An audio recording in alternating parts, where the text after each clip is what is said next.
మళ్ళీ ఒకసారి యానాదయ్య గారిని అడుగుదాం. యానాదయ్య గారు చెప్పండి, పార్థసారథి గారు చాలా అమాయకుడినని చెప్తున్నారు, వాళ్ళకి సంబంధం లేకుండా జరిగిందని చెబుతున్నారు. అప్పట్లో బొమ్మన కరుణాకర్ రెడ్డి గారేమో ఫ్లేవర్ కూడా కలిపారు, తెలుగుదేశం హయాంలోనే ఆయన తీసుకొచ్చారు. చంద్రబాబు గారు చేసేటువంటి కొత్త ప్రయోగం తిరుమల స్వామిని, తిరుమల లడ్డూని ఇంకా అపచారం చేసినట్లా, బజారుకి ఇడ్చినట్లా కాదా? ఒక మాజీ టీటీడీ బోర్డు సభ్యుడిగా పార్థసారథి గారు కానీ చంద్రబాబు గారి ప్రభుత్వం చేస్తున్నటువంటి వాటి మీద మీ అభిప్రాయం ఏంటి? నమస్కారం అండి, మీకు ప్యానల్ పెద్దలకి, సాక్షి ప్రేక్షకులకి. ఇది చంద్రబాబు నాయుడు గారు మాట్లాడింది తప్పు అని ప్రజల్లోకి వెళ్ళిపోయింది, అబద్ధము. ఆ రోజు బుడమేరు వరద నుంచి తప్పించుకునే దానికోసం ఏదో ఒకటి నిందేసి తప్పించాలని చేశాడు అనేది ఈ రోజు సుప్రీంకోర్టు ఇచ్చినటువంటి తీర్పు, సిట్ ఇచ్చినటువంటి తీర్పు వల్ల బయటపడిపోయింది. ఈ రోజు ఏ విధంగా ఈ రాష్ట్రంలో ఈ తప్పును కప్పిపుచ్చుకోవాలా? ఎందుకంటే సాక్షాత్ సుప్రీంకోర్టు వేసినటువంటి సిట్ ఇచ్చినటువంటి నివేదికనే తప్పుబట్టి ఆ సుప్రీంకోర్టు ఎవరిపైన వేసి చంద్రబాబు నాయుడు గారి మాట పైనే ఇది వేసింది, సిట్ వేసింది.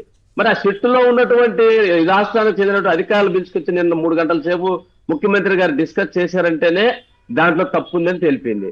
రెండోది ఏంటంటే ఇద్దరు ఈవోలు తప్పించారు. ఒకటి ఈయన చెప్పింది చెప్పలేదన్నటువంటి ఆ రోజు ఈవోని తప్పించారు. నిన్నటి వరకు ఉన్నటువంటి ఈవోని తప్పించింది కాక సాక్షాత్ సీఎంఓలో పనిచేసే వ్యక్తిని రవిచంద్రన్, సీఎంఓలో ఆయన దగ్గర పనిచేసినటువంటి సెక్రటరీని ఇప్పుడు టీటీడీ ఆయనకు అప్పచెప్పేశారు. టీటీడీ వ్యవస్థ అనేది ప్రభుత్వాలకు కానీ దేనికి సంబంధించినట్టు ప్రత్యేకమైనటువంటి వ్యవస్థ అయితే ఈ రోజు ఆయన చెప్పినటువంటి తప్పుడు నివేదికను, తప్పుడు మాటను ఒప్పు చేసుకునే దానికోసం పడేటటువంటి పాటల కోసము టీటీడీలో ఈవోడు కూడా ఆయనే తీసుకొచ్చేసి వాళ్ళ సీఎంఓలో ఉన్నటువంటి వ్యక్తికి ఇన్ఛార్జ్ ఇచ్చేసి ఈరోజు కేవలం లడ్డూలో కల్తీ జరగలేదు, లడ్డూలో కల్తీ జరగలేదు, ఎటువంటి కొవ్వు కల్తీ జరగలేదని తేలడం వల్ల ఈ ప్రపంచంలో ఉన్నటువంటి భక్తులందరూ కూడా, ఆ భగవంతుని భక్తులందరూ కూడా అబ్బా మేము కల్తీ లడ్డు తినలేదు, కల్తీ జరగలేదని అనేది వీళ్ళకెందుకు ఇంత బాగా? రాజకీయాలు ఇంకా లేవా? వేరే రాజకీయం చేయండి. ఇంత భగవంతుని లడ్డూని ఈరోజు కల్తీ లేదని తేలినటువంటి దానిపైన మీరు మాట్లాడిన ఒకే ఒక మాట ఎన్నిక తీసుకుని, అయ్యా ఆ నివేదిక ఏదో వచ్చింటే నేను మాట్లాడినాను, భగవంతుడు క్షమించండి అని ఒక మాట అంటే పోయేదానికి ఇదేం లేదు. ఈ రోజు ఎన్నికల వరకు దీన్ని లాగాలా అంటే వాళ్ళు వేసిన కమిటీ ఏమి దానికి ఉపయోగం లేదు. కాకపోతే వాళ్ళ దగ్గర ఉన్నటువంటి ఎల్లో మీడియా, ఈ తప్పుడు మీడియా, వీళ్ళ నోర్లు, వీళ్ళ సోషల్ మీడియా ద్వారా ఎన్నికల వరకు మేము తప్పు చేయలేదు, కల్తీ జరిగింది, అంటే ఏంది ఎట్టబోతున్నారు? దేవుడి మీద రాజకీయమా? దేవుడు ఆ భగవంతుడు సాక్షాత్ వెంకటేశ్వర స్వామి మీద రాజకీయాలు చేయాలనేది చాలా దుర్మార్గమైనది. ఇప్పుడు తేలిపోయింది లేదని నువ్వు ఎన్ని సిట్టు కమిటీలు వేసినా, ఎన్ని కమిటీలు వేసినా, మంత్రులు వేసినా, వీళ్ళు ఎన్ని చేసినా కానీ ప్రజలకు తేలిపోయింది వైఎస్ఆర్ ప్రభుత్వంలో ఎటువంటి కల్తీ జరగలేదనేది. ఆ కల్తీ బోలే బాబా వెనక ఏ బాబా ఉన్నారో, చంద్రబాబు ఉన్నారో అందరికీ తెలిసిపోయింది. ఈ రోజు వీళ్ళు ఎన్ని కమిటీలు వేసిన ప్రయోజనం. ఇంకోటి పార్థసారథి గారు చాలా సీనియర్ నాయకుడు, గతంలో మంత్రి చేసిన మంత్రి, ఒక శాసనసభ్యుడిగా ఉన్నటువంటి వ్యక్తిని బోర్డులో పెట్టారు. ఆయన ఒక శాసనసభ్యుడు కూడా అప్పుడు బోర్డులో ఉన్నప్పుడు, ఆయన పర్చేజ్ కమిటీలో ఉన్నప్పుడు ఖచ్చితంగా పర్చేజ్ చేసే ప్రతి వస్తువు కొనుగోలులో వాళ్ళ పర్మిషన్ ఉంటుంది, వాళ్ళ సంతకాలు పెట్టాల్సిందే, ఏ కంపెనీ తీసుకుని చేసుకునే. అది బోర్డులో ఉన్నటువంటి ఆనవాయితీ. పర్చేజ్ కమిటీ సపరేట్ గా మీటింగ్ ఏ కమిటీ ఆ కమిటీ మీటింగ్ జరుగుతుంది, దాంట్లో డిస్కస్ జరుగుతుంది. నిజంగా కల్తీ జరిగిందన్నప్పుడు నీకు ఇష్టం లేనప్పుడు అంత పెద్ద మనిషివి, ఒక శాసనసభ్యుడిగా ఉన్నటువంటి మంత్రిగా చేసినటువంటి వ్యక్తివి, భగవంతుని భక్తుని చెప్తున్నావు, నువ్వు ఆ రోజు సంతకం పెట్టకుండా బయటకు రావాలి. లేదా ఆ భగవంతుడికి ఇంత అన్యాయం జరుగుతుంది, ఇంత దౌర్జన్యం జరుగుతున్నప్పుడు రిజైన్ చేసి బయటకు రావాలి, నాకు బోర్డు నెంబర్ వద్దబ్బా అని బయటకు రావాల్సినటువంటి వదిలేసి ఆ రోజు ఏమీ జరగలేదని తెలుసు. ఈ రోజు తెలుగుదేశం పార్టీలో చంద్రబాబు నాయుడు గారు మాట్లాడించేటటువంటి మాటలు మాట్లాడడం తప్ప ఈ తప్పుడు సమాచారం మాట్లాడి వీళ్ళందరూ కూడా భగవంతుడి దగ్గర దోషులుగా నిలబడడం తప్ప వేరే మార్గం లేదు. ఇంకొక విషయం కూడా ఈ రోజు మనం ఆలోచించాల్సినటువంటి అవసరం ఉంది. రాజకీయాలు చేయకుండా దేవుడిని ఇప్పటికైనా వదిలేయండి.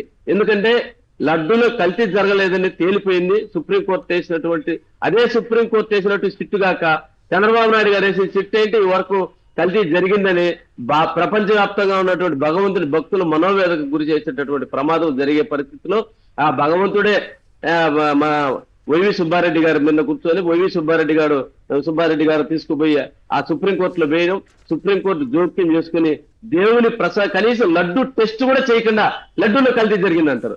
అది కూడా కాక చంద్రబాబు నాయుడు ఇంకా ఒక అడుగు ముందుకేసి భగవంతునికి పెట్టే నైవేద్యంలో పెట్టారంటారు. చంద్రబాబు నాయుడు మీకు ఏమన్నా తలకాయ పనిచేస్తుందా? నైవేద్యము గతంలో అటువంటి నెయ్యిలతో నైవేద్యం పెట్టింది మీ ప్రభుత్వంలో.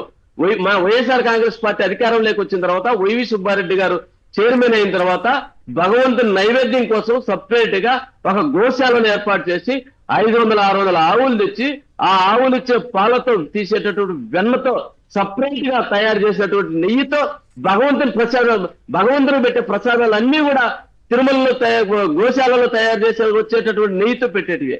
మరి దాన్ని భగవంతుని పెట్టే ప్రసాదంలో కూడా కల్తీ జరిగిపోయింది. ఆవుకు ఇనుములు కొవ్వు నలిచింది, పన్ను కొవ్వు నలిచింది, చేపల కొవ్వు. ఎంత భగవంతుని గురించి మాట్లాడతారు మీరు? ఎందుకు అసలు ఇప్పటికి కూడా వదిలేండి, చంపలేసుకోండి. ఇప్పుడు కూడా భగవంతుని రాజకీయాలు భగవంతుని ఎంతో పవిత్రమైనటువంటి ఆ సాక్షాత్ వెంకటేశ్వర స్వామి పవిత్రతను దెబ్బతీయాలనేటటువంటి పవిత్రతలనే కాదు, ఆ దేవుని యొక్క భక్తులు మనోభావాలు దెబ్బతీయాలనే దాని ద్వారా రాజకీయం. ఎందుకంటే అది అట్లా నడుస్తూ ఉంటే మేము చేసే కుంభకోణాలు కానీ, మేము చేసే అరాచకాలు కానీ ఇవన్నీ కూడా ఒకటి చేసుకుంటూ పోతా ఉంటాం.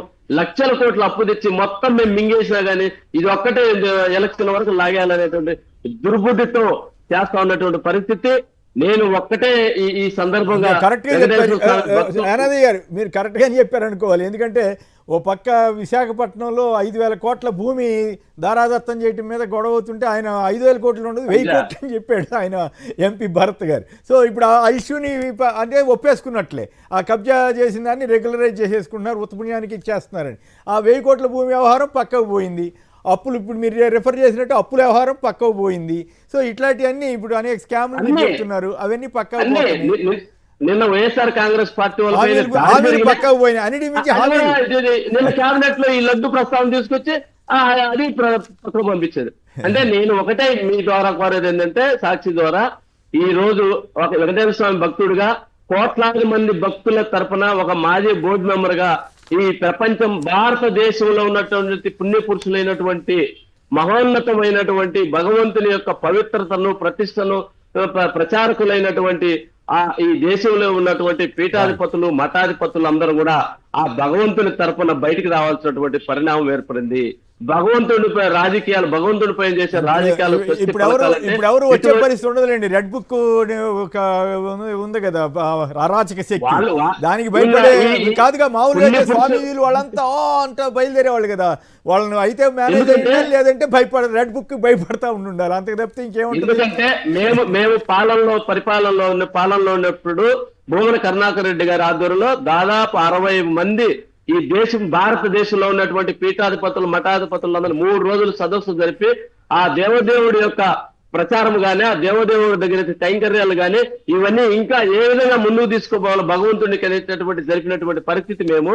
అందుకనే చాలా మంది సలహాదారులు కూడా ఉన్నారు, పీఠాధిపతులు మఠాధిపతులు. ఇప్పుడు ఆ దేవుని భగవంతుని, ఎందుకంటే సిట్టు ఇచ్చేసింది భగవంతుని లడ్డీలో కల్తీ లేదని. ఇంకా రాజకీయాలు కావాలంటే మా కరుణాకర్ రెడ్డి గారిని, వైవి సుబ్బారెడ్డి గారి పైన కేసులు పెట్టుకునేదానికి కేసులకు భయపడే పరిస్థితి లేదు. వేరే విధంగా ప్రయత్నం చేసుకోమని చెప్తాను. రాజకీయాలు చేయండి, భగవంతుని ఇప్పటికైనా భగవంతుని వదిలేయండి. లేదా సుప్రీంకోర్టు కానీ కేంద్ర ప్రభుత్వం. ఫైనల్ గా చెప్పండి ఒక మాటలో, సుప్రీంకోర్టు ఈ పరిణామాన్ని ఎట్లా తీసుకుంటుంది? పోటీగా ఇంకో కమిటీ వేసినట్లు అనుకుంటుందా, పర్వాలేదు వేసుకోండి అంటదా? లేదు, ఈ విషయంలో సుప్రీంకోర్టు కూడా సీరియస్ అయింది. ఎందుకంటే సుప్రీంకోర్టు పైన కూడా రెడ్ బుక్ రాజ్యాంగాన్ని నడపాలనేటువంటి ఈ దుర్మార్గాన్ని సుప్రీంకోర్టు తప్పకుండా పరిగణలోకి తీసుకుంటుంది. సుప్రీంకోర్టు సిబిఐ సిట్ చేసినటువంటి దానిపైన కేబినెట్ మళ్ళా ఇంకో కమిటీ వేయడం అనేటటువంటి దుర్మార్గం అయితే వేసి అబాసుపాలు చేయాలి, భగవంతుని యొక్క ప్రసాదాన్ని అబాసుపాలు చేయాలి, అపవిత్రత చేయాలనేటువంటి ఈ కుట్రను కేంద్ర ప్రభుత్వం సుప్రీంకోర్టు సీరియస్ గా తీసుకొని దీనిపైన వెంటనే దీనిపైన చర్య తీసుకోవాల్సినటువంటి అవసరం ఉంది. ఇంకొకటి ఏంటంటే, ఇంకొకసారి ఎవరు కూడా ఈ భగవంతుని లడ్డూలో కల్తీ నిరాధారంగా కల్తీ జరిగిందని కానీ, ఈ బ్యానర్లు కట్టి ప్రచారం చేయడం కానీ, వీటన్నిటిపైన కూడా సుప్రీంకోర్టు సీరియస్ గా తీసుకునే పరిస్థితి కూడా ఉంది. లేదంటే భగవంతుడు చూస్తూనే ఉంటాడు, ఇవన్నీ కూడా ఆయన చూస్తూనే ఉంటాడు. సాక్షాత్ వెంకటేశ్వర స్వామి ఊరికే వదలడు.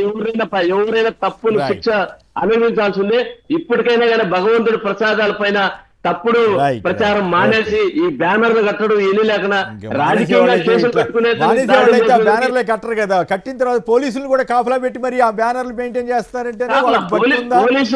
దేవుడి మీద నమ్మకం ఉందా లేదా? దేవుడి మీద నమ్మకం ఉందా? లడ్డూ ప్రసాదం మీద ప్రపంచం అంతా కూడా భక్తితో చూసే లడ్డూ ప్రసాదాన్ని ఈ రకంగా బదనాం చేయడం కరెక్టా కాదా అనేది వాళ్ళు ఆలోచించుకుని ఉండేవాళ్ళు కదా. వాళ్ళకి ఏం పట్టట్లేదనే కదా దాని అర్థం. మీ కోరిక తప్ప అవుతానే కాదు. రైట్, భాగం అయిపోయింది.